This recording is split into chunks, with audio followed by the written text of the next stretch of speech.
Welcome back to Post-Traumatic Thriving. I am your host, Dr. Randall Bell. I'm joined with Tanya Brown. Hi, Tanya. Hi. Hi, and we are so freaking over the top excited to have Geri Jewell with us today. Geri Jewell, how are you? I'm good. Good. Thank you. Wonderful to see you. Likewise. So happy you're here. Yeah. I'm glad I got to meet you. Well, you're gonna really meet us as we really get into your whole life throughout this day. If you're one of the 5 people on the planet who doesn't know who Geri Jewell is, I thought, should we have a television star or should we have a movie star? And we decided to have both and have Geri Jewell. And I'm not a movie star. You keep saying that. Well, I say because you're on HBO's Deadwood. Yeah, but that's HBO. That's television. But it's a movie. Oh, give yourself some credit. I'm gonna beat you up over the break over this. Exactly. I know I'm right. I know you're wrong. Just deal with it. Just deal with that. Anyway, we're so thrilled. Geri, we're gonna talk about your childhood first. Okay. But just so you know, we're gonna get into all the fame and wonderful things you've done because you've done a lot of TV and you've done even a Cheech and Chong movie. You've done all kinds of stuff, but we'll get into that if you want to. You've spoken at the White House 3 times, but let's face it, none of that is as cool as being here with us because hands down. I was talking to Geri the other day and Geri told me, and I don't know if I told you this, Tanya, but Geri's longest interview ever was 2 hours, which sounds pretty wimpy. Oh, yeah. Well, yeah. Yeah. Hey. Oh, get ready. Put the seatbelt on. Well, you've done a lot of media, Tanya. I've done a little bit. And, those 4.5 minute segments, I was on CNN. They said, you were so great. You're on for 7 minutes. That's a long time. But, we're going to go for hours because if you really want to get to know Geri, you're in the right place. Full disclosure, everybody should know, I'm friends with Geri. I've known Geri for years. I knew her sister, Gloria. We actually went to high school together. Geri was a little bit older. Geri was a couple of years older than me. 3. So you were kind of in the cool older crowd. I was a young punk freshman. But I was in class with your sister, Gloria, who I knew, and had a friendship right up. We'll talk about Gloria later. So there's a story there. Yeah, but I think Geri is one of the most fascinating people I've ever met. And we're just so thrilled. So let's jump into it. Geri, talk to us about your birth and your beginnings in life. Well, I was born in Buffalo, New York. That was my first disability.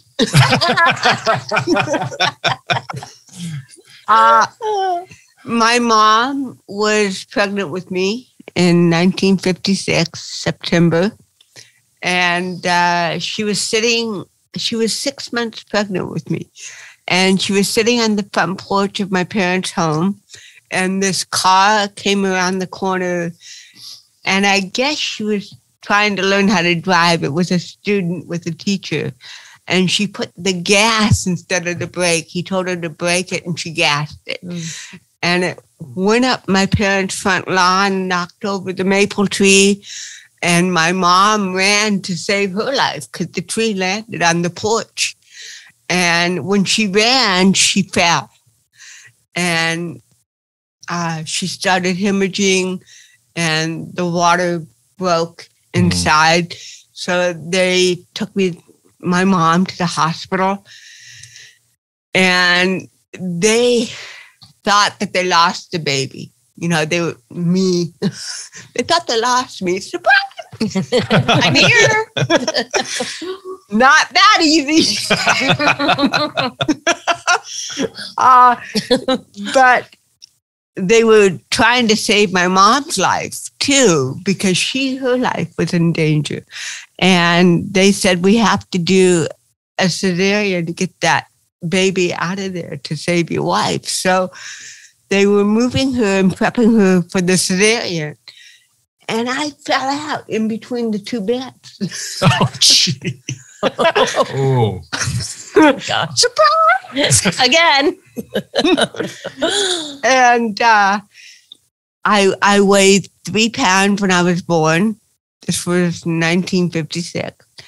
And at that time, I set a world record because I was the smallest baby born at that date that was saved, because you couldn't save preemies back then. Wow. Very, very hard. And they put me in an isolate and an incubator. And for 3 months, I fought hard to live. I kept losing weight. I was down to 2 pounds, and they called my parents and they said, get down here, give her an emergency baptism at 4 a.m. because she's not going to live past 6 a.m. She's dying. And they came down and gave me an emergency baptism. I also had a blood transfusion. And I couldn't keep anything down. That's why I kept losing weight. Nothing would stay. So a doctor came in, the same doctor that gave me his blood for the blood transfusion. He came in, he goes, give this girl banana. You know, and I was born the year of the monkey, I know.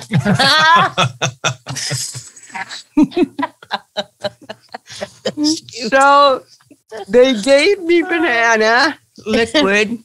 I lived on banana for the first 3 months of my life. And it put on weight and allowed me to live. He was right. Wow. Wow. But later I was diagnosed with cerebral palsy from all the trauma. So I came into the world with trauma. And one of the things that I should mention is that back then it was believed that preemies could not be physically touched by anyone because they felt that it would hurt them. So I was in a little isolate, and then they moved me to an incubator, and anybody that handled me wore masks and gloves as if they had COVID. Yeah. And so I had no human contact. No, that's tragic. Until they brought me home 3 months later. Oh, wow. Wow. Yeah. How much did you weigh when you were actually born? 3 pounds. So you went from 3 pounds down to 2. Yeah. And then you went home with no human contact at 3 months. Yes. Wow. Okay, that's a rough start. That is a rough start. And by 3 months, I was up to 6 pounds. And I called my parents, take her. She's at 6. And she's gaining weight. Wow. And it must have been traumatic for your family, too. It was. It was very traumatic for the family. Yeah, it's not something that you're prepared for. Yeah. Right. You know, interestingly, and they couldn't get me diagnosed. They kept taking me from doctor to doctor. And they would tell my mom, she's fine. So she's slower than her big brother. So what? Give her time. But my mom knew intuitively that I was not progressing. She knew there was something wrong. And she finally now this is interesting. You'll like this. When my mom was 18, now she didn't have me until she was 32.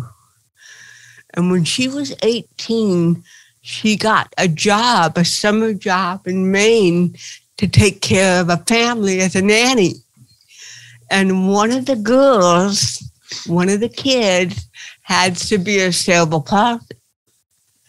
Her name was Anne.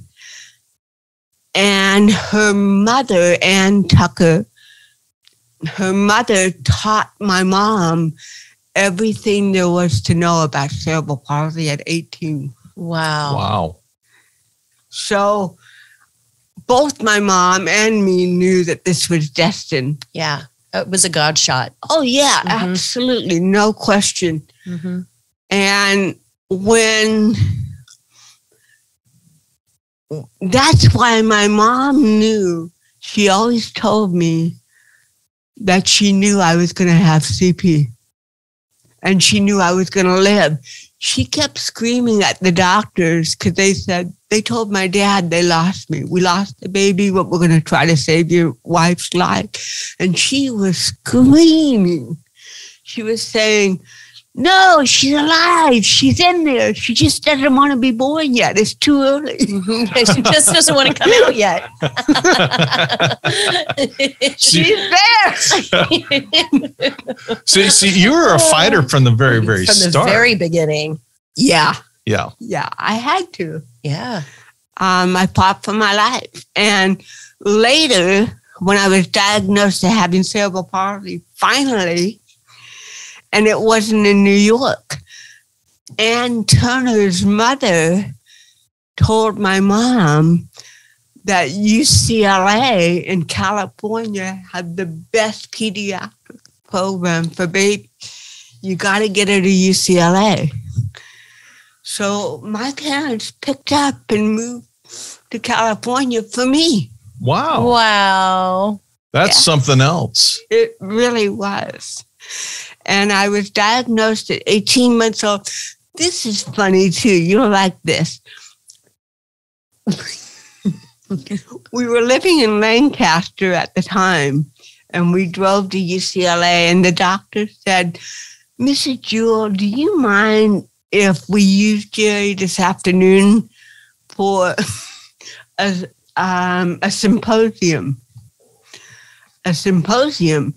Yeah, we have about 100 doctors, student doctors, and we want them to witness the diagnosis. So can we do that with her? Is that okay? Wow.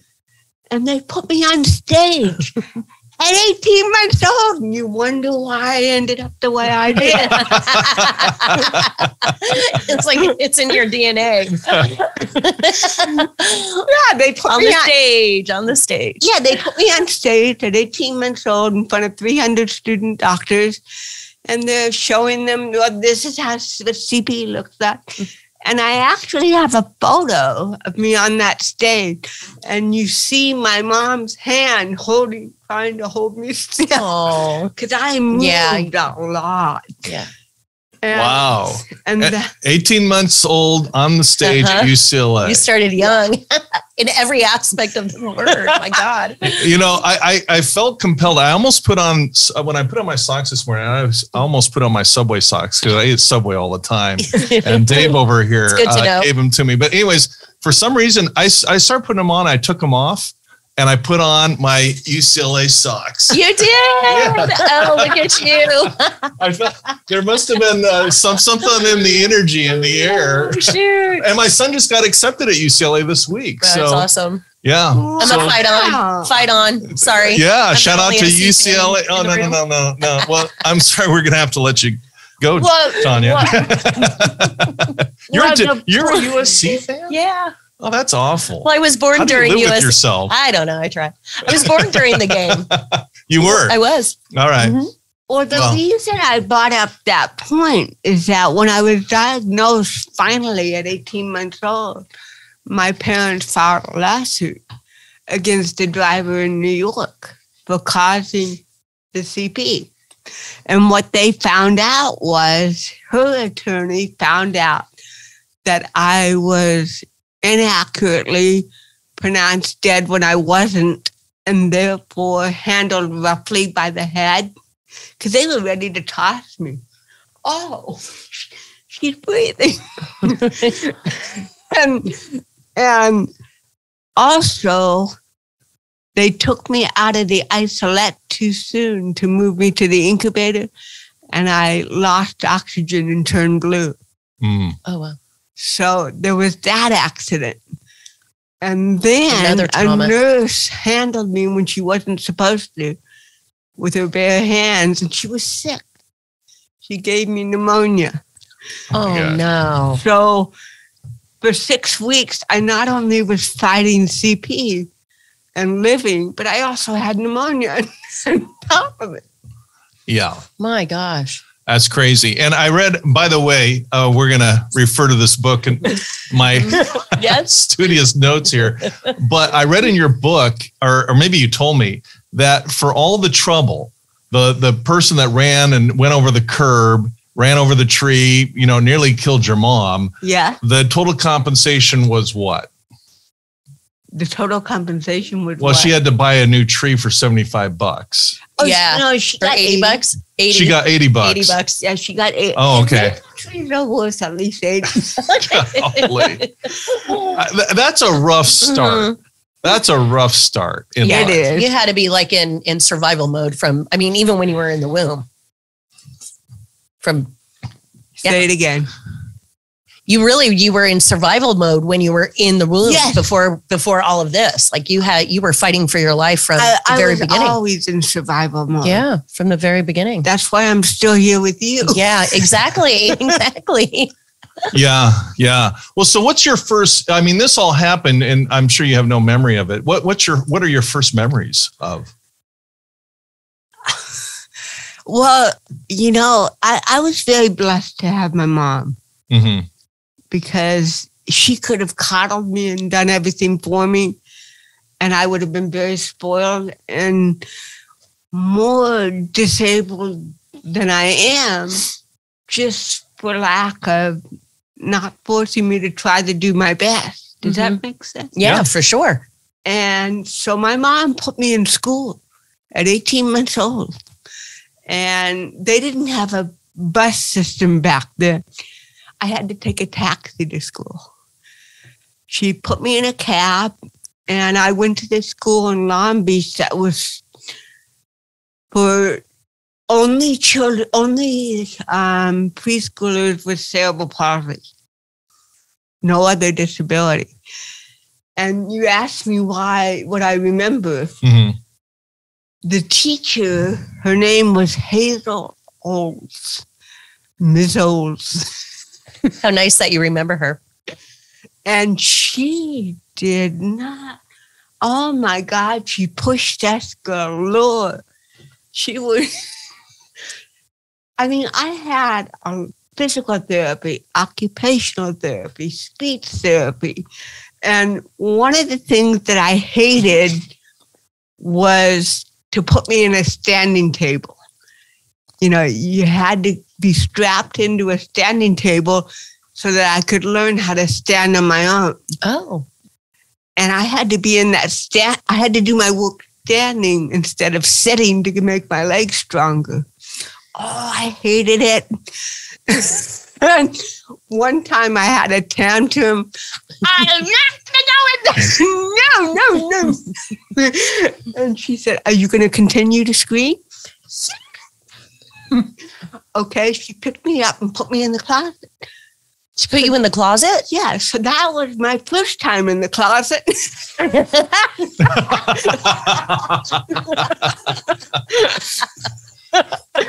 Oh my gosh. She put me in the supply closet. She goes, "You're going to stay there until you stop screaming and let me put you in the standing table." That is funny.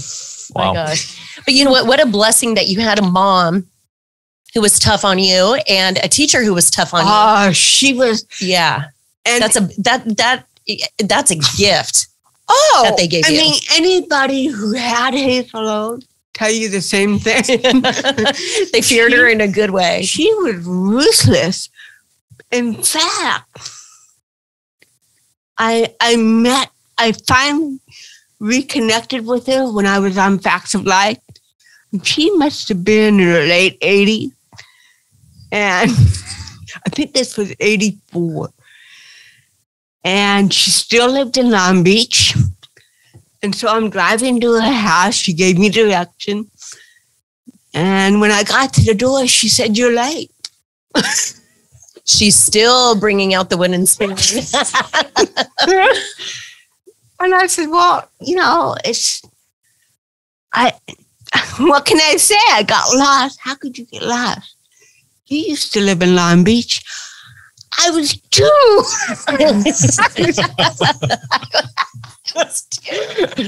And I had to take a cab. And then I cherished her. She was my teacher from 18 months old until 6. Till 6? Yeah. So she was they say the first 5 years she was hard on me. But when I had to leave her school, I was bawling. I want Miss Olds. I want Miss. No, it's time for you to move on. Oh. I cherished her. She told my mom one day that she had a hard time keeping up with me because I was so fast up here. She would have to think of new things for me to do because I could do them quickly. Mm-hmm. And she put me in the pool. 18 months old, I learned how to swim before I learned how to walk. I didn't learn how to walk until I was 4. Oh, wow. Yeah. So what are your first memories growing up as a little girl? What was it like being just a little kid? I had 2 older brothers, David and Fred, who were 7 and 10 years older. And I was very blessed to have the brothers that I have because they didn't treat me any differently. Mm-hmm.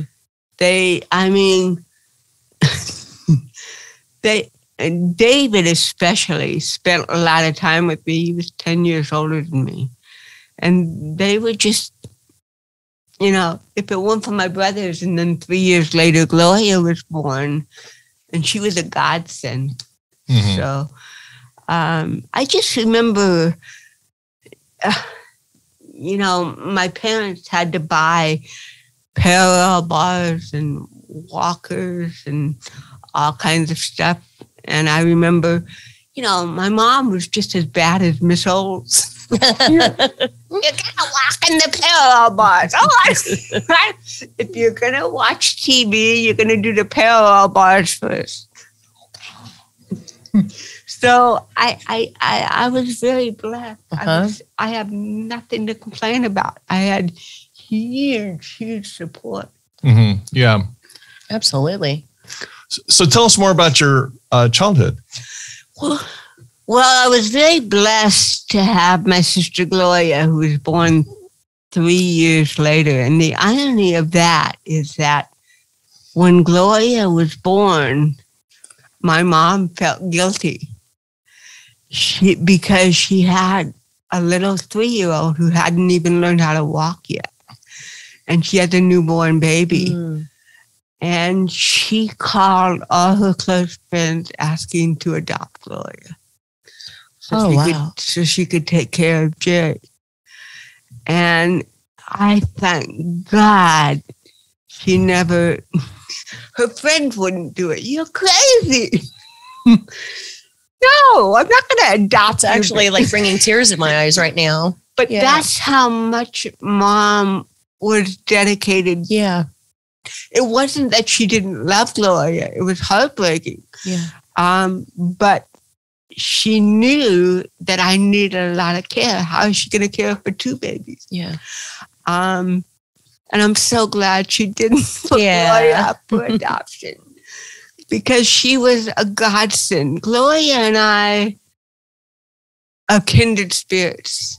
I believe in past lives, and I believe that Gloria and I were together many, many, many times. And this was one of many. And Gloria had a sense of, my whole family my brothers also had a sensitivity. But she knew that my world was different than hers. And she knew that I was bused to special school, and I never had a normal childhood per se. So when we played school or house or any of that, we used to play special ed. We never played regular school. And she would help me make wheelchairs out of shoe boxes and put popsicle sticks and rubber bands up their legs for leg braces. And this one doll that I didn't like very much, we just took his head off.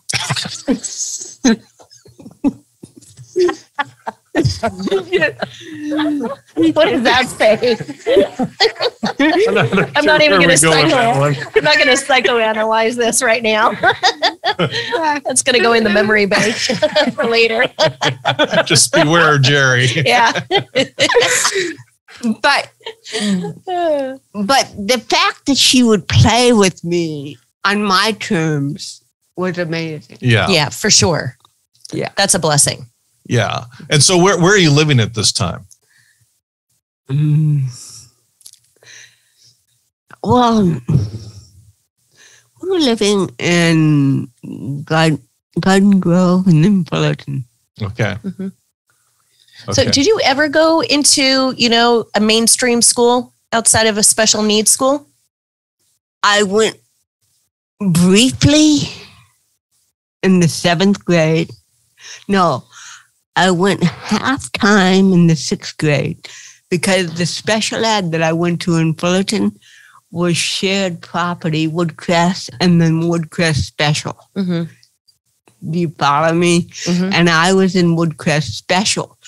So they allowed me to take a regular 6th grade class over at the regular Woodcrest for about 2 hours, 3 hours a day to see how I did. Mm-hmm. I thought I did fine. No problem. And then in junior high, they sent me to Ladera Vista Junior High School for the summer to see if we could make a permanent inclusion situation. And I thought I did really well. I took 3 courses. I got 2 B's and an A. I thought, wow, this is it. I'll get out of special ed. And then when September rolled around, the bus company came up to my door and said, we're picking you up Monday at, I think it was 7:30 or something like that. I said, no, I'm going to Ladera Vista Junior High this year. Well, you're on our list to pick up to take you to Woodcrest Special. Mm. But I got 2 B's and an A. Right.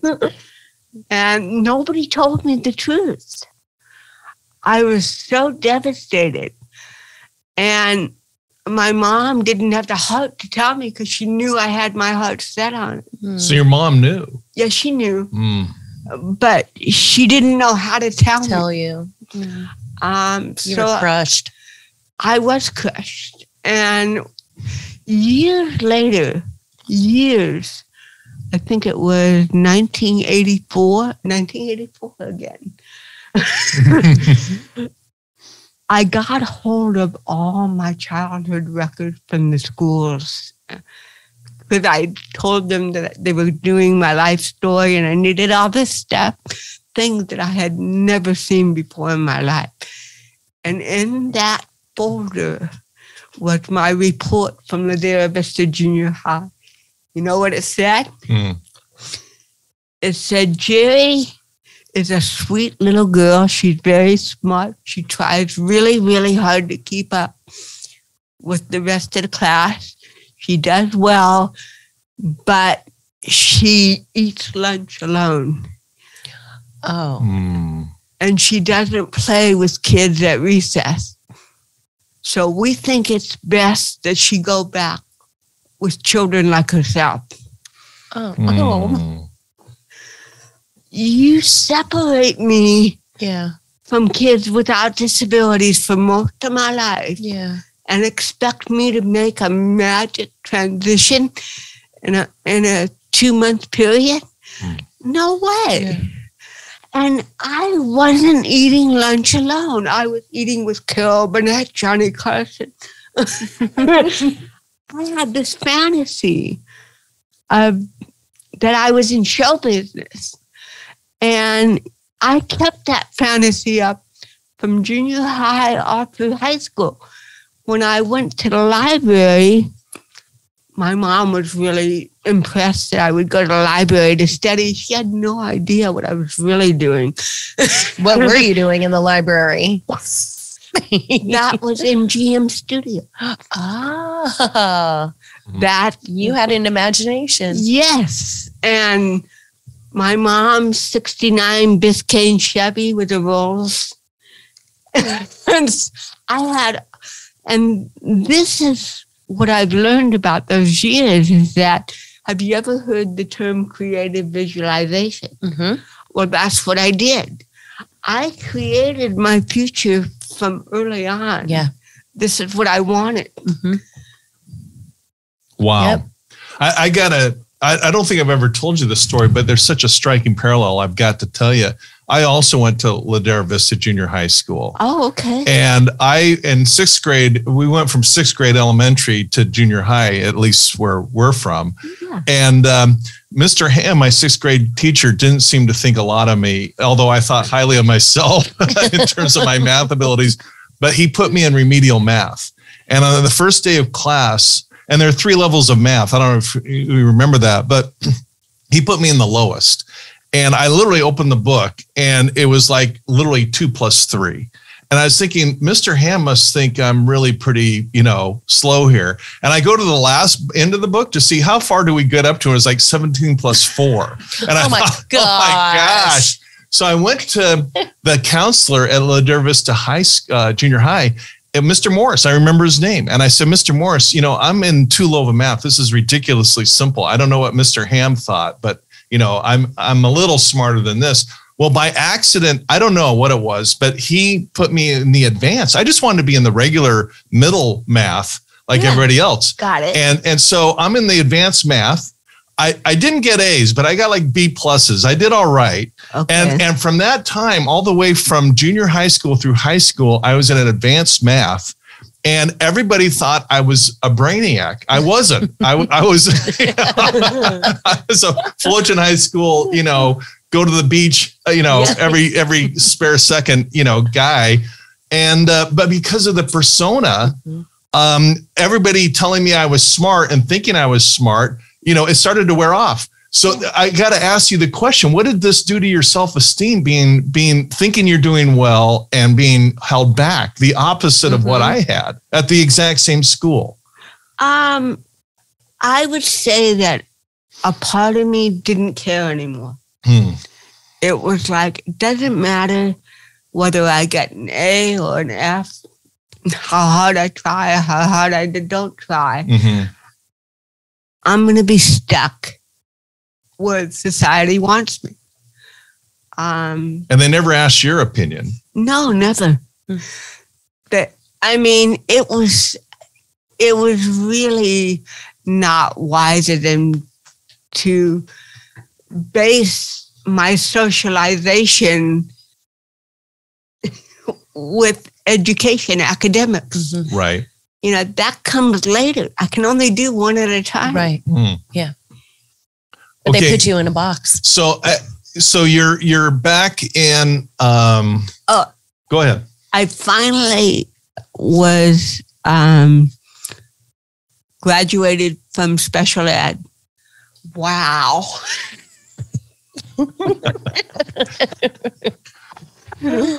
Yeah, they couldn't hold me back any longer. How old were you at that point? Let her fly, let her flourish. We can't hold her back anymore. How old were you? And I was allowed to go to Troy High School in my own neighborhood in Fullerton. Nice. And that was the Did you start as a freshman at Troy? Yeah, I did. Okay. I did. And it was a dream come true because this was the school that my brother Fred went to. Wow, I get to go to a regular school. Yeah. And the only thing that I was against, even though I only lived a couple miles, maybe 3 miles from Troy, they still had to bus me with the same bus system that took me far away to Woodcrest because the city wanted special needs children regardless to use a bus. We can't afford to have any accidents on the way to school. So I was so pissed at that. I was like, you never let go. Yeah. Wow. So I intentionally got kicked off the bus. You got kicked off the bus? You're such a bad girl. Oh! How'd you do it? Well, truthfully. It's funny. I'm having the feeling there's two versions of this story. No. All right. So how'd you get kicked off? The driver couldn't stand me.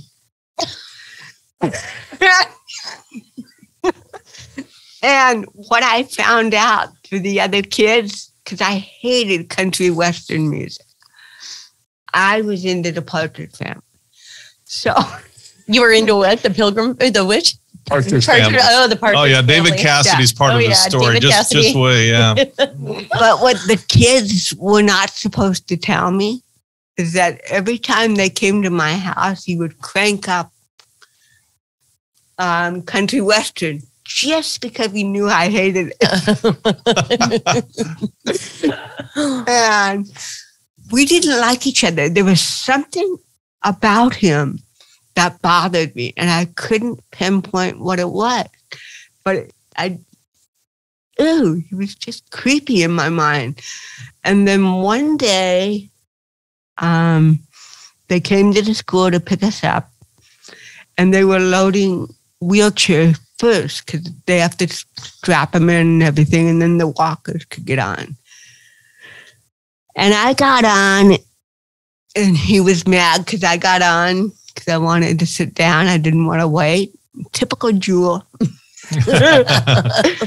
So I'm sitting there, and I see him abusing one of my classmates with muscular dystrophy. He's abusing him verbally. He said to him, "What, your parents don't love you? How come you always come to school with greasy hair? Do they ever bathe you? You smell."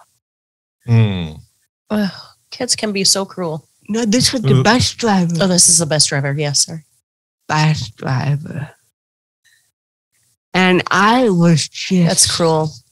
It was cruel. He said, "Why can't you be like the other kids with muscular dystrophy? Their parents take good care of them." And I told on him. Good. And I knew I had to be sensitive. I couldn't let any of the other kids know because it would have made it worse. So I had to trust a teacher to get rid of this guy, but don't make it worse. Mm-hmm. And they did. And ironically, he was arrested a year later for some horrible, horrible crime. I mentally blocked it. So I was right. Mm-hmm. Wow. So you had in early life, you were a fighter, and you also didn't run away from conflict. Mm-hmm. You saw something going down that was wrong, and you spoke out about it. Well, that's not the first time that happened. When I was living in Garden Grove, I was on the bus 6 hours a day because the only special ed they had here back then was in Santa Ana. And I was the first kid to be picked up and the last kid to be dropped off. Mm-hmm. And so I remember we started a new school year at this school in Santa Ana. We had a new bus driver. And, half the kids couldn't walk, half of them could.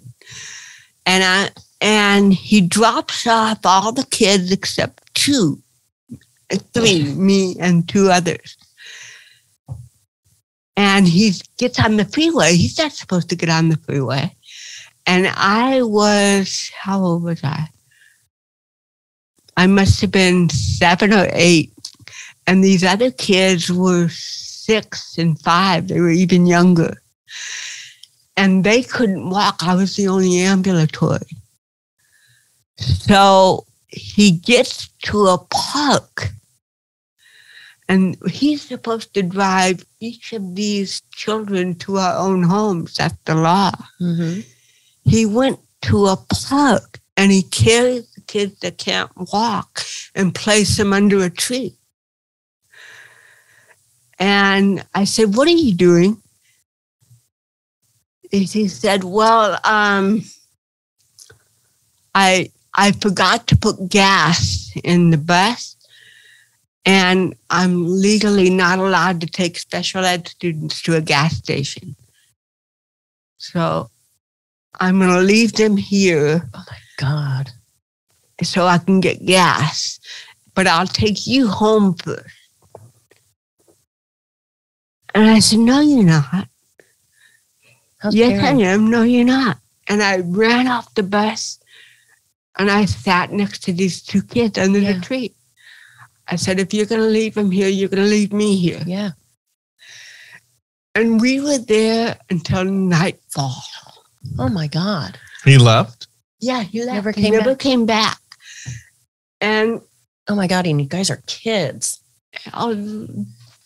Two kids that couldn't even walk, and one was nonverbal. Totally vulnerable.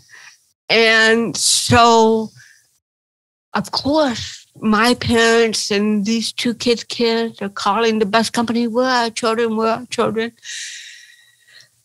And I'm sitting there calming these upset kids down. I remember this. I remember saying to them, don't cry.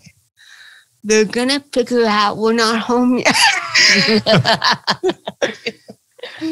Somebody's going to come and get us. Well, they might not get me, but they'll get you. And I was their protector. Yeah. So that at a very young age. And what happened with that was the school called the bus company. And sure enough, they said, take us to where you drop these kids off. And I was living in Garden Grove. And I asked my dad years later, do you remember what park he dropped us off at? It was in Whittier. Oh, my God. Just so those who don't know, that's miles far. Away. Miles and miles. Miles and miles away. Yeah, that's far. He was probably planning to come back. But he couldn't because of all the phone calls from the parents. Where's my kid? My God, it's terrifying. Now, years ago, he was fired. Yeah. But years ago, that would have been on CNN. Mm-hmm. Today it would have been on CNN. Yeah. Then it never got a bleep. Yeah. In the news. Did he get fired? Oh, yeah, he got fired. What a nut job. Oh, my God. Yeah, and who knows what he was planning if he had come back. But I knew intuitively to get off that bus. Absolutely. Because you would have been in danger. He would have done something horrible to you. Yeah. Well, that leads us into, we're talking about your life we're here talking with Geri Jewell about life, what real life was like. Mm-hmm. You are easily the most famous disabled person on the planet.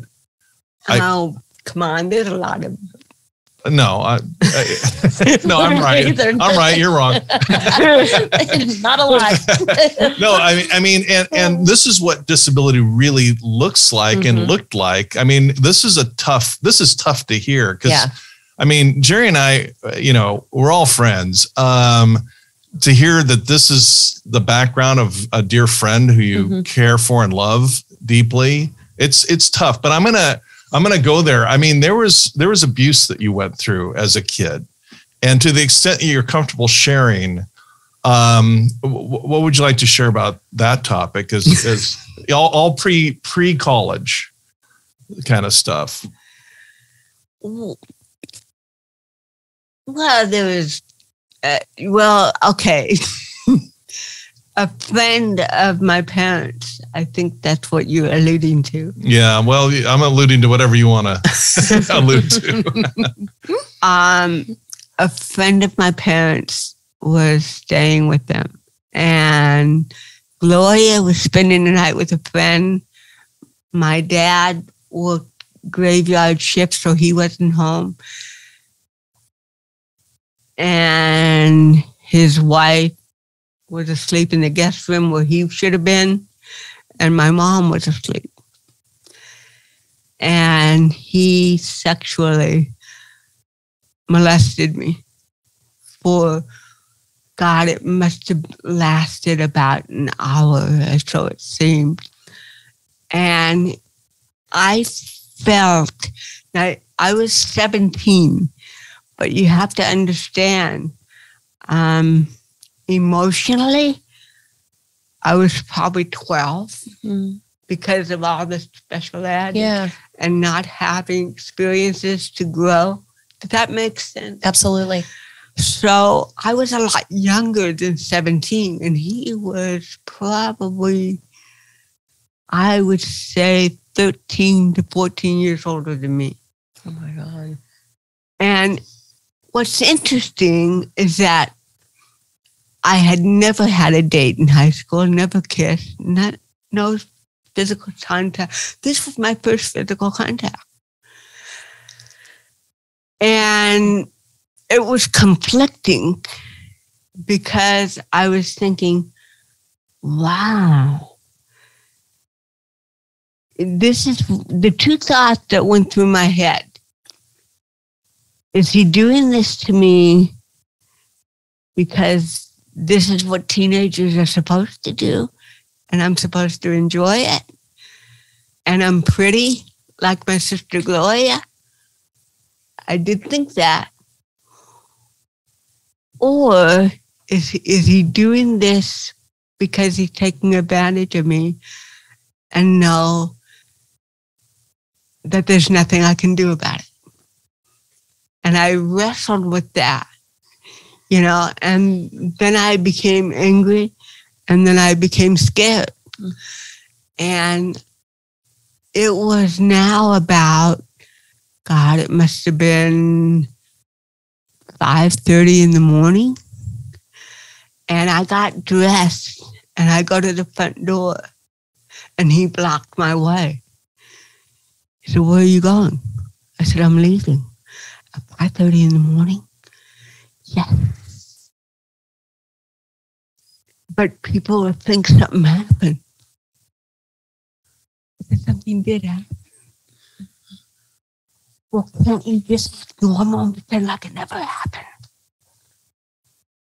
I'm leaving. Mm-hmm. The reason I didn't go wake up my mom or his wife, this was the other fear that ran in my head. Well, he's good looking. He's intelligent. And I'm the disabled kid. He can easily say she made it all up. Who are they going to believe? Mm-hmm. Me or the handsome friend of my parents? See, it's all image, what you, and so what I did is I got in the car and I went to a street where I knew that I could see my dad coming home from graveyard shift. And when I saw his car at 6:30, I went home knowing that he was there. I wouldn't go home without my dad there. Mm-hmm. And I walked in, he goes, "Where the hell were you?" I said, my friend Jane called and her parents are leaving for the mountains today and she needed that jacket she loved. I mean, I wouldn't tell anybody. Yeah. I mean, this is, you've shared with me before that with disabilities, and at this point, you have layered trauma going on. You're born with a disability. You're not connecting with the able-bodied kids, and you're sent back to the disabled school. That's traumatic at some level. And then here's another layer of trauma with sexual abuse. And you were sharing with me, Geri, that a lot of disabled kids are abused sexually and other ways because they really can't fight for themselves. They're vulnerable. Vulnerable, yeah. Yeah. Yeah. And I never thought of it that way, but that's really an ugly side of society. Yeah. Well, it is, but it's occurred for eons. Yeah. It's just, I hate to say this, it's a fact. I want to say something. You know, I've touched a lot of trauma here, but you have to understand, like what I said about driving to MGM Studios, and it was the library. Yeah. I used to play tennis against the freeway wall, the 57 freeway, tennis ball and a racket. And I used to pretend all through high school that I was a professional tennis player. So I think my coping method, you know, in between trauma, was that I had a goal, I had a dream, and nobody was going to take that from me. And the interesting thing, I wanted to mention the tennis, because I was playing against the freeway, and I always had this thing in my head that if I weren't born with cerebral palsy, I would have been a professional tennis player. That's what I wanted to do, but I knew I couldn't with CP. Who says? Now jump to 1985. I was doing all these celebrity sports events and charities because I had CP. Everybody wanted me. And this was in Lake Tahoe. And again, they asked me again to come up and be there and sign pictures. And I was complaining to my friend Kelly. I said, all they do is have me come up here and sit here. It's like I'm a visual. You know, they never let me do anything. I said, well, why are you telling me? I said, because you're my friend. Well, do something about it, Miss Proactive. Right. So, well, okay. And I went up to the executive producer and I said, you know, I'm very honored that you keep bringing me back for this wonderful event, but I don't do anything. All I do is I sit here and I have cerebral palsy for 2 days. I want to do something. And he's perplexed. He says, well, what can you do? I can play tennis. Mm-hmm. Really? Are you any good? Uh-huh. I think I am. Okay, well, let me work on that. And what was going through my visual was I thought that he would get a celebrity to hit some balls with me just so I could do something. I wasn't thinking anything beyond that. That evening, under my hotel room door was a note telling me to be out on Court A at 8 a.m., that I was playing doubles with John McEnroe. Oh! Arthur Ashe. No. Yeah. Oh, my God. And Wayne Cook for ABC Wide Florida Sports. And I was like, holy oh my gosh. Talk about the icons of tennis. But, my gosh. My friend Kelly had a nickname for me. She called me Jewel Head. Well, you did another Jewel Head. Why did you say you knew how to play tennis? I thought it was just going to be just a little thing on the side. Well, you can't get out of this now. Surprise. I said, who's Wayne Cook, by the way? Well, remember that guy you met yesterday? He has cerebral palsy. That guy? Very well built, excellent tennis player. Oh my. So the producers were thinking a celebrity, a pro tennis player, and a CP, pro tennis player and a CP would be an even match. Oh wow. My gosh. Nope. Not so even. No, it wasn't. But I was John McEnroe's partner. And we won. Awesome. Granted, John cheated because so many times it would land in my side of the court and he'd run over. I got it. And I actually scored once. And the only reason I got the point was because everybody was so shocked that I hit it. Nobody went after it. She hit it. Wow. So the reason I bring that story to the forefront is because there goes the tennis against the freeway. Again, I created it without even knowing. I think everything that you're sharing, all this, the visualization, creative, visualizations, manifest. It's like you've manifested everything that is happening in your life. So for our viewers and our listeners, like, I think, we need to really understand like the power of the brain, and you've created that, but from this small.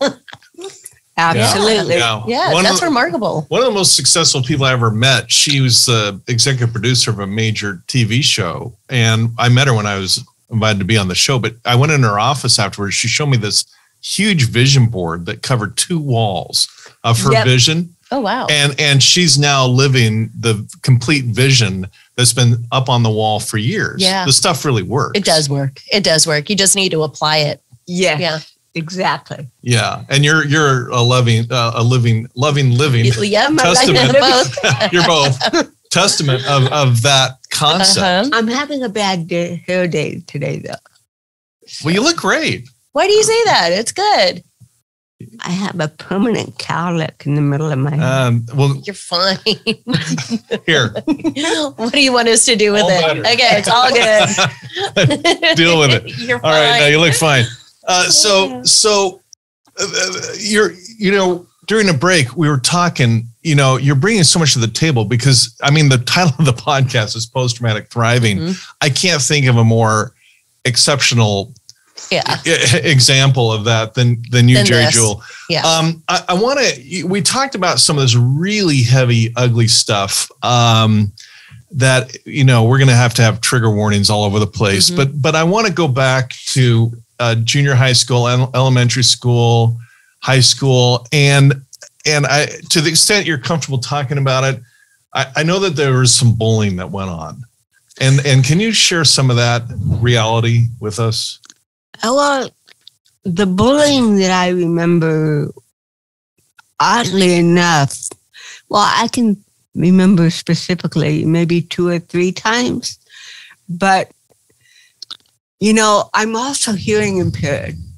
I have about 78% loss. And I didn't wear hearing aids as a kid until I was 13. But I think my hearing loss was a blessing because I didn't hear half the shit that people were saying. You're like, yes. Hi. And actually, you know what a great positive way to look at that.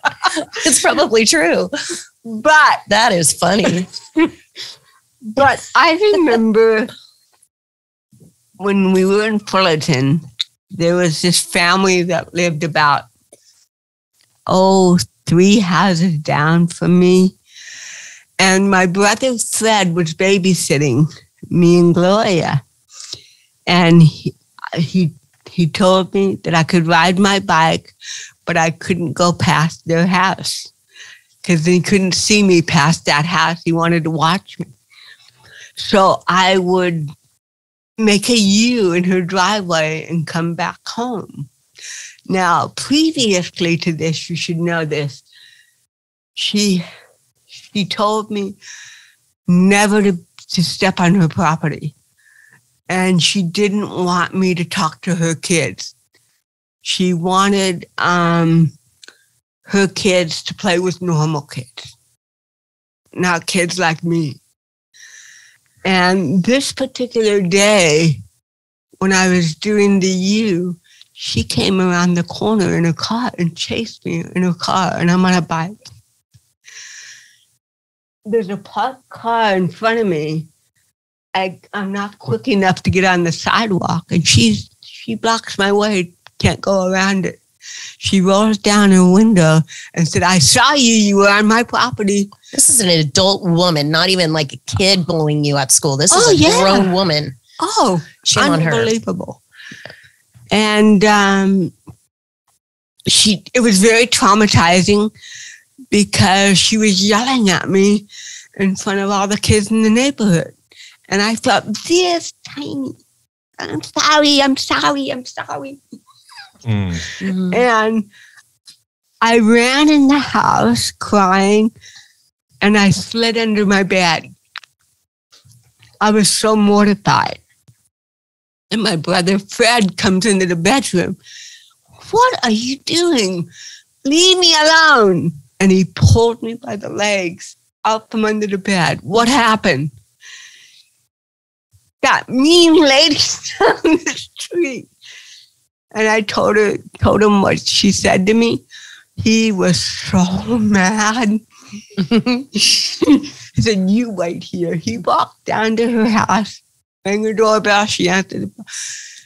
You stupid.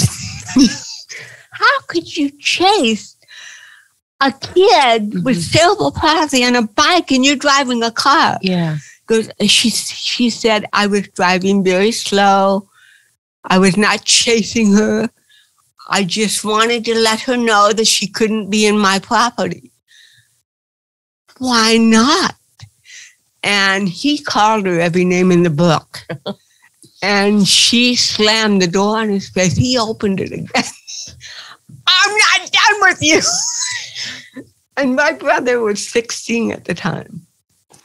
And yeah, I remember that abuse. Yeah. And yeah, go ahead. Didn't she come to, and wasn't there a confrontation with your mom with this woman? That's my recollection. Yeah, well, when my mom came home from work, she comes up the driveway, storming up the driveway. Doesn't say anything about me on the bike or turning her drive. Do you want to know what language your son used? I mean, what is this lady's problem? And my mom had already heard the whole version from Fred. Does it not upset you that he used this language in front of my children? She just didn't get it. And she said, he was instructed to take care of his sisters, and that's what was needed that afternoon. Yeah. So will you please leave? You didn't mention that you yelled at my daughter in front of all kinds of kids in the neighborhood. You humiliated her. I only didn't want her on my property because she had cerebral palsy, and if she fell on my property, my homeowner insurance wouldn't cover it. And my mom, that was her thinking. Oh, Lord. So then she left. She waited for my dad to come home. What's up with this lady? So my dad comes home. And he comes storming up the driveway. You're not going to believe what language your son used. And my dad said to her, you know, my wife told me everything. And I'm not here to make any decision about anything because she already made the decision. She asked you to leave. Why are you back? She was done. But nothing. Turn around. Walk on home. And by the way, don't trip in the driveway because my house insurance may not cover it. I love your family. You guys are a whole bunch of strong cookies. Yeah. Yeah. Well, your family is really remarkable. And what I remember in high school about you, Geri, is that you were, and I don't know that people realize this, and it hasn't really come out through your story yet, but at least my perception, I knew who you were. I knew your sister, of course, because we were the same age. I know. But you didn't know who I was at the time. Gloria introduced us later, but you were one of the cool kids. I mean, you had a... Where did you get that from? Well, I'm a freshman. I guess everybody older than me is cool, but no, you had an engaging personality. I noticed you from afar. You seemed on the outside. You seemed fine. There he is. I don't know what that means, but no, but seen me from afar. Well, I saw you from afar in high school. It's a cool cat. Well, no, but I mean, you did have some good moments in high school. I did. Yeah. My greatest moment in high school was taking drama, because that again fulfilled my goal to become an actress, a comedian, and so I got to do some plays. I did Tea House of August Moon. I was cast as a 98-year-old Japanese alcoholic. What's the name of that? Naturally. I need to see that one. They did a slightly little version of it. That was funny. And then the only big disappointment in drama was that I auditioned for the summer musical Ballet High. Mm-hmm. And was that Ballet High or is that the song? South Pacific. Thank you. They were doing South Pacific. God, I'm getting old. And we had to audition singing. And so I auditioned and I sang Ballet High. That's why it's stuck in my head. I sang Ballet High and everybody couldn't look at me. Their eyes. It was bad. It was bad? It was really bad.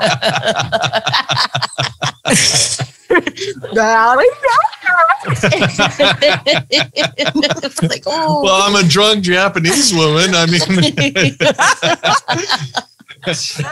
that's awesome. So that's funny. I ran out of there crying. Aww.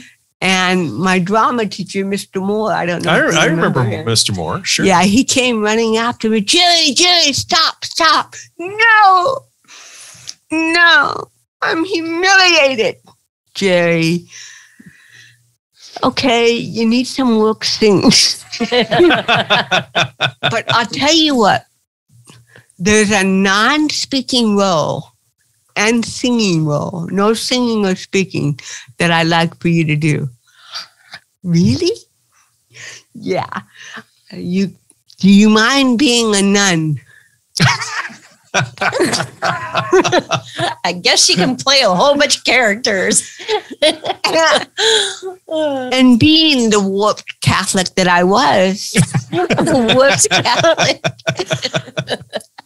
That was another dream of mine. To be a warped nun? Or, yeah, I was very confused. Yeah. But I fantasized about being a nun all the time. I watched the flying nun, the singing nun. Yeah. Oh, I can do that. So did you take the part? So he told me the only string attached was that I had to provide my own habit. Mm-hmm. That's going to be difficult. Your own what? Habit? Yeah. What's that? The black. Oh, okay. Oh, the dress. Okay. Yeah. So I go driving to Placentia Catholic Church, which I was not a member of. And I asked if I could speak to a sister. Okay. Can I borrow your habit for a couple of weeks? Needless to say, she was not as giving as I thought she was. But I couldn't get the habit. So I was not a nun in South Pacific. Oh, okay. Yeah, it was a bummer. Yeah, that is a bummer. Well, they're lost. They're lost. Exactly. And what kind of Catholic were you? You didn't know what a habit was? What kind of Catholic? I don't know what kind of Catholic I was. I know. I'm like, well, but I wanted to ask. Jerry and I grew up by Rosary High School, which is a Catholic high school, and there were nuns galore. I mean, there were more nuns than fire hydrants throughout Fullerton.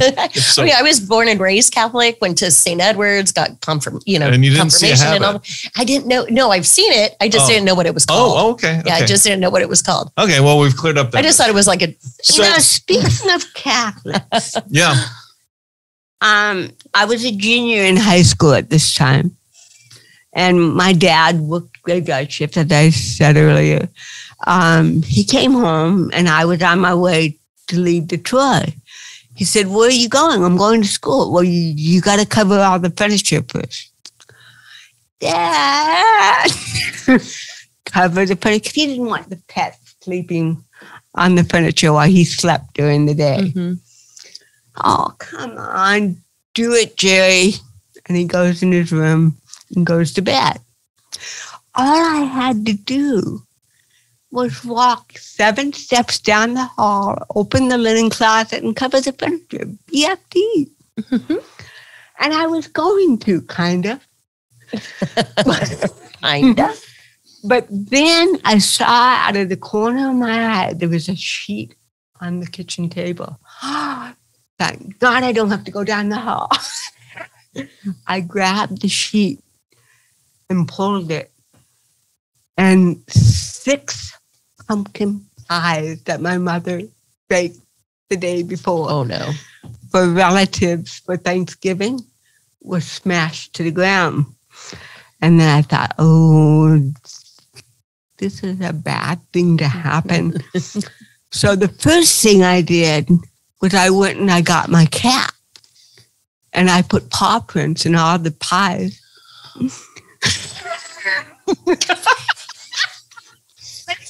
That's actually genius.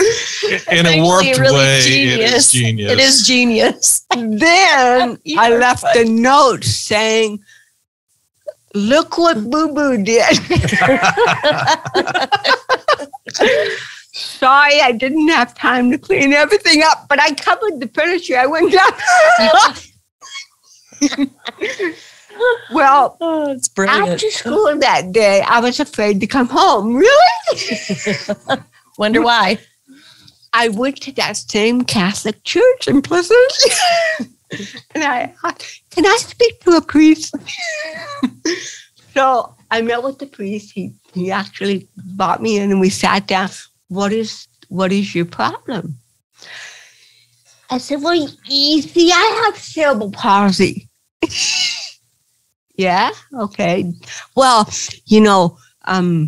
sometimes my parents get mad at me because you have cerebral palsy. Well, that's a part of it. And this dialogue going in my head. You're talking to a priest, Jerry. Don't So I said, can you please do me a favor, Father? What? And I said, can you please drive me home? And, just take me to the door and just to make sure they're not mad at me for anything. And at that time, my brother David had come home from Vietnam. And he was visiting my mom that evening. My mom and David were the only ones there. I walked into the house in Fullerton with a priest, a church that we don't go to. And I said, Mom, this is Father so-and-so. This is my brother David. And I forget what his name was, but he says to my mom, he said, nice to meet you, Mrs. Jewell. And you are so blessed to have this special child. She is special, And my mom just gave me a look. Oh. And she said to him, she's special, all right. One of a kind. And he leaves. And my mom calls me over to her. Come here.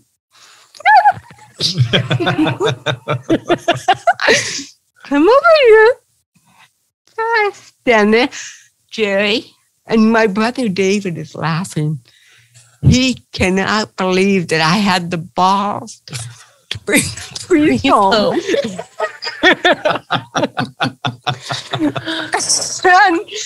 And my mom says to me, Jerry, when your dad came home, he asked you to walk down the hall, get a couple of sheets and cover the furniture. Mm-hmm. But you didn't do that, did you? You were covered, but you did that after you pulled the sheet that was right next to you with all the pies. And that wasn't bad enough. Then you had the, I forget what word you used. The audacity. That's a good word. Yeah. Mom just put that in my head. Then you had the audacity to flame the cat.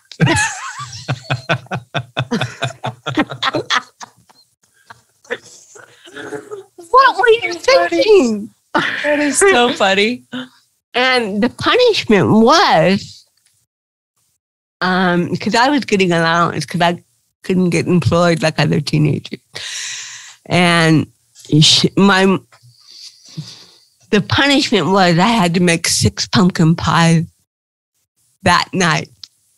She sent me to the store to buy all the ingredients, and she said that it will come out of my allowance when it's paid off.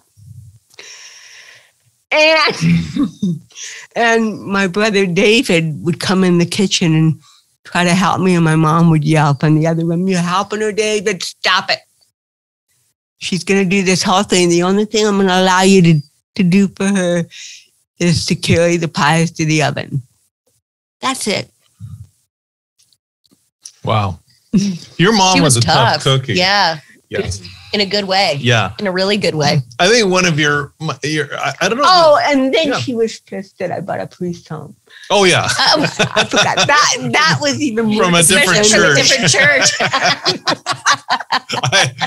I'm not clear on your logic how that was going to go for you. Yeah, it was the French cat and the priest. She couldn't. That's what word she used, gal. You had the gal. Uh-huh. Yeah, that. Yeah. Yep. That's my gosh. That's brilliant. So tell us, we were having lunch once and you told me the story about the very first time you drove. Do you remember with your driver's license? Oh, yeah. Yeah. Do you mind sharing that with our folks, our audience? Well, I got a license at 17. Well, actually, I had a learner's permit first, like we all do. Mm-hmm. And you're not allowed to drive alone without a learner's permit. Right.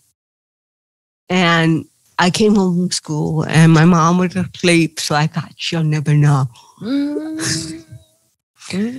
So I took the car, and I'm thinking, God, if I'm going to be bad, I have to balance it with something good. So I think I'll go to the post office and pick up my parents' mail. They'll be so excited that I did this. And ironically, and this is true, ironically, in that mail that I picked up was my valid driver's license that just arrived from Sacramento. Oh my gosh. So I'm driving home as happy as a lark, so excited that I'm legal. Siren going on behind me. Fullerton Police Department. Oh, no. Mm-hmm. He pulls me over and he asks to see my license. And I'm thinking, what is worse? A learner's permit without an adult or a driver's license that hasn't been taken out of the envelope yet. It's like, oh, here it is. So I handed him the unopened envelope. And I said, do you want a letter opener? And because I was a smart aleck and because I moved, he thought that I was drunk. Oh. So he goes, can you please step out of the car? Why? Step out of the car, ma'am. So I get out of the car. I'm standing there weaving. Weaving. We're taking this girl in. And he asked me if I had anything to drink. I said, a Dr. Pepper. So then he said, okay, I want you to, and he showed me how to touch it, your nose with your finger. Well, I could do it with this one, but I kept missing that one. And he said, okay, now I want you to walk a straight line. And he's putting one foot in front of the other. And I thought that was so funny. I was just laughing at him. This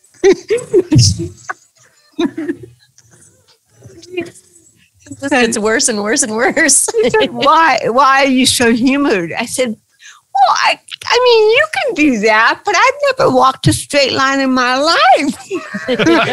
What makes you think I'm going to do it for you? He showed me how. And then he's ready to tag my car and take me in for drunk driving. And I was, so I ran up to the door of his cop car and I said, hey, what are you doing? Did I tell you to get out of the car? Well, no. But get back in the car until I tell you to move. And I said, but you don't understand. Get back. No, I have cerebral palsy. And his face just, you couldn't even read the emotion. Why didn't you tell me that before? And I said, because you didn't ask.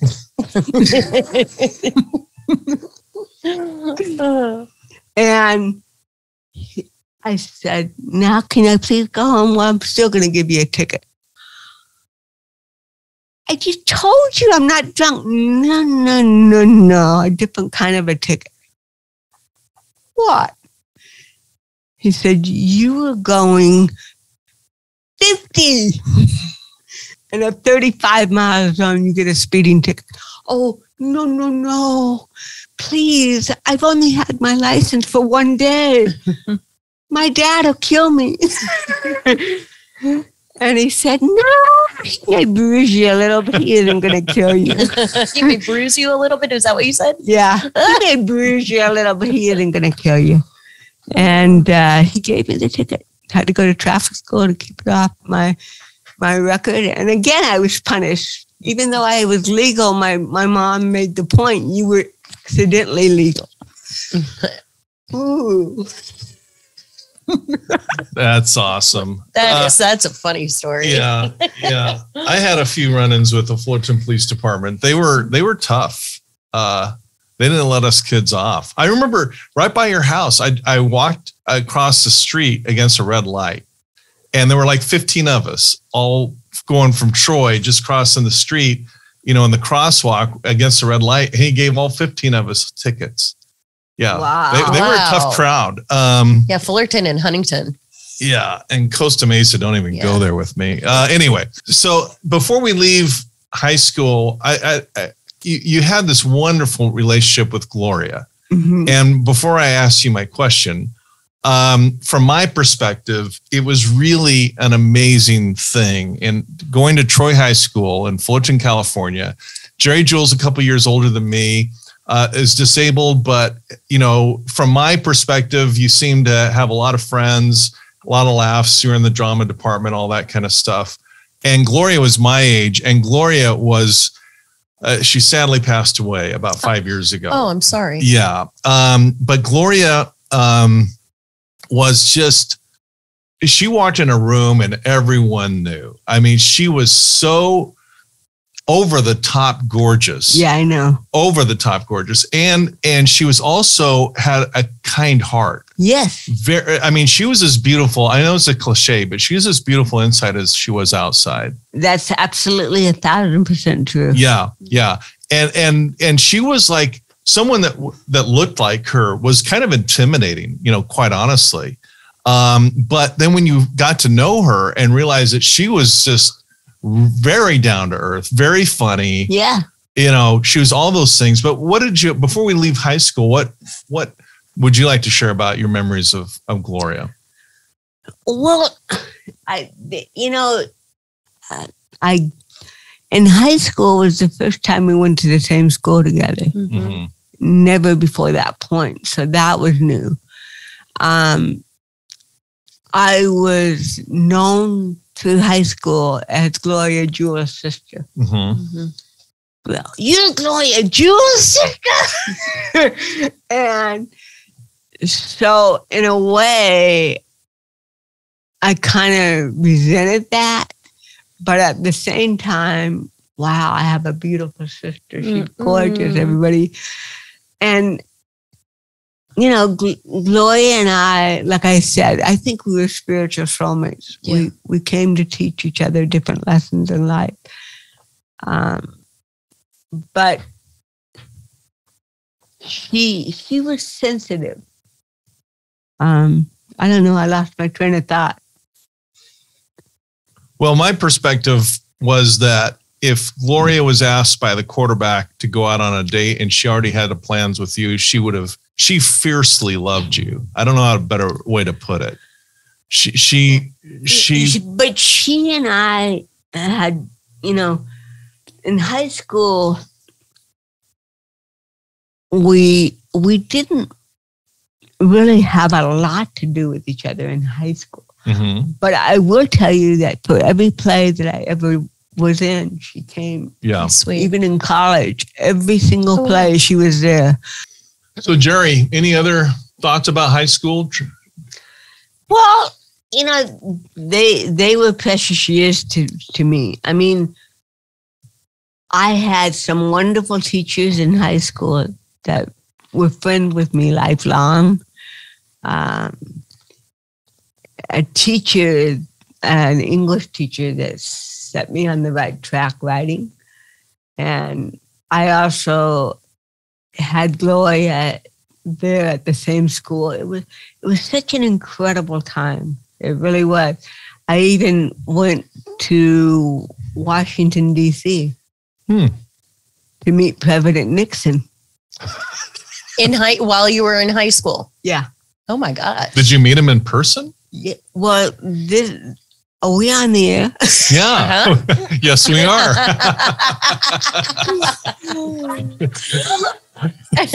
Yeah. Do you remember the OH department at Troy, orthopedically handicapped department? That's what I'm talking about. We all raised money to send, I think it was 46 teenagers with disabilities and teachers to Washington, D.C. to meet President Nixon. Wow. And we raised the money for all the airline tickets and everything. And so there was a lot of, we didn't get to meet Nixon. And this was when you could take a Ryder truck and just pull up right in front of the White House back in the day. Right. Yeah. Mm-hmm. So we had a Ryder truck with all their wheelchairs. And you're talking about, God, probably 18 wheelchair users. It takes a long time to unload all those. So unloading the chairs, putting them in the chair, getting them all ready to meet President Nixon. We're all on the White House lawn, and somebody comes out and says, unfortunately, the president will not be able to meet with you. Sorry, something came up. And he'll send you something in the mail. We were so bummed. Oh, totally. I think he was burning tapes that afternoon. Boom.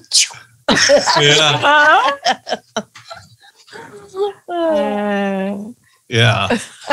Something. But what a bummer, though, to go all the way across the country. That's unfortunate. Well, no, I think I have a theory as to what happened. I think they didn't get it through their heads that we had that many wheelchair users. And at that time, because I've been back to the White House several times, and at that time, I don't think you could even get a wheelchair in the White House. So looking at this whole crowd, how are we going to do this? That's what I think happened. Now, the White House is totally within ADA, and you can be a wheelchair user and get anywhere in the White House. Wow. So maybe that had something to do with it. Who knows? But that's really unfortunate. Yeah, but you have to start somewhere. I look at it, so it took a little while. Yeah. Yeah. So I've never asked you this question before, but for those who don't know, because, honestly, this podcast is doing so well. We've got listeners in New Zealand. We got listeners in the UK, of course, throughout the US. But Fullerton, where Geri grew up, is real close to Disneyland. In fact, I grew up in Fullerton, and you can literally see Disneyland from my parents' front porch. But did Disneyland have any particular fond memories in growing up for you, Geri? Yeah, whenever we had relatives come over to visit Disneyland. Yeah. When tickets were $10. Yeah, my brother's coming home from Vietnam twice. Disneyland. Yeah. Yeah. It was a different deal back then. It was. It wasn't as expensive. It was free for us, because what we would do is, I had siblings that worked there, so we got in for free, or you knew somebody that worked there. And then once you got in, there was an area right where the tourists were all leaving to go home. Yeah. And we had this routine where at the end of the day, we would stand there, and I forget exactly our technique, but we ended up getting all their leftover tickets. Because back then you had to have the E-tickets. The A, B, C, D, E ticket. Yeah, I know. E was the Matterhorn. E-ticket, right? Yeah. That was the big one. We picked up on tickets that people hadn't used all day long. So we were loaded with tickets. That's awesome. Yeah. I remember going into Disneyland free too. One of our neighbors, I guess, he was the engineer on the train. Because I grew up in Garden Grove. Yeah. Yeah. Well, till I was like 3 years old, 3 or 4. Okay. But yeah. Yeah, and good times. I had a great time. I had a sister who became an executive secretary, and they had these things at night where you would literally walk down Main Street by yourself or just your family or friends to a theater which is hidden from view. There's a secret theater, and we'd watch the premieres of movies or Disney movies. And then I remember walking out back to the parking lot. The parking lot was an entirely different place. And we would be literally the only people on Main Street at Disneyland. It was just surreal. So cool. Yeah. That's so cool. It's not like that anymore. No, it's a zoo. So, and then one thing that your sister Gloria said to me once, Geri, is that when you were leaving high school, and I want to see if you have the same recollection, your family kind of had two choices with you. And one choice was get you an easy chair and a TV and make life comfortable. And the other choice was, Geri, you're smart, you're capable, get out like the rest of us and fight, and make something out of yourself in this world. I think we kind of know what option. Yes. Yes. I mean, is that your recollection? Anything about your parents' kind of big picture overview of your life? Well, for some reason, when I graduated from high school, my counselors did not believe that I was college material. And go, what do we do with her? because it was up to the state of California to either have me further educated or to get me a job. It was a new law. Wow. And so they put me in a sheltered workshop. And what I mean by that is, putting buttons in a can, stapling it, repeated. And for 2 months, I did that. And to cut to the chase, I got out of that. And I think I got kicked off the bus then, too. Yeah, I did. I wish we were friends. I wish we were friends back then. It would have been so fun. You want to get kicked off the bus? Call Geri Jewell. Call Geri Jewell. So, yeah. What was I talking about? I don't know. It's kind of any final thoughts on high school, growing up, Fullerton, all that stuff? What was I just talking about? Oh, I don't know. You lost me too. How these listening. No, how they used high school. Yeah. You had a job for 2 months. And oh yeah. Yeah. You had a job and you buttoning, stapling, and you and get kicked off the right. It's a mental block. It's all good. Yeah, when I finished that program, they put on my state record that I had an attention span of 15 minutes. Sorry, I can't do your show. Sorry, Randy. Only 15. Well, we'll keep it under 15 hours. Yeah, 15 hours. that I was a model child. This was on my state record. Okay, I'll do it. And there was one more thing that cracked me up. Oh, yeah, it said, and she cannot be trusted with male coworkers. What? Where'd that come from? There's a story in there somewhere. Exactly. That's funny. But that's funny. Now, there's two sides to that story. Yeah, I bet there are.